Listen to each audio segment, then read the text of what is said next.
مگر انسان عجیب مخلوق ہے کہ جب اس کا پروردگار اس کو آزماتا ہے کہ اسے عزت دیتا اور نعمت بخشتا ہے تو کہتا ہے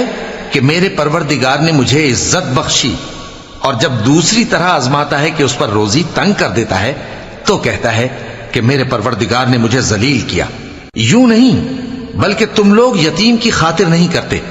اور نہ مسکین کو کھانا کھلانے کی ترغیب دیتے ہو، اور میراث کے مال کو سمیٹ کر کھا جاتے ہو، اور مال کو بہت ہی عزیز رکھتے ہو۔ یوں نہیں،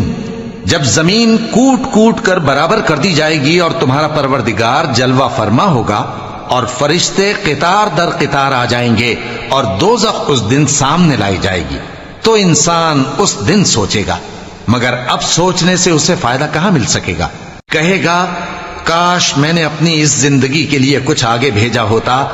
تو اس دن نہ کوئی اللہ کے عذاب کی طرح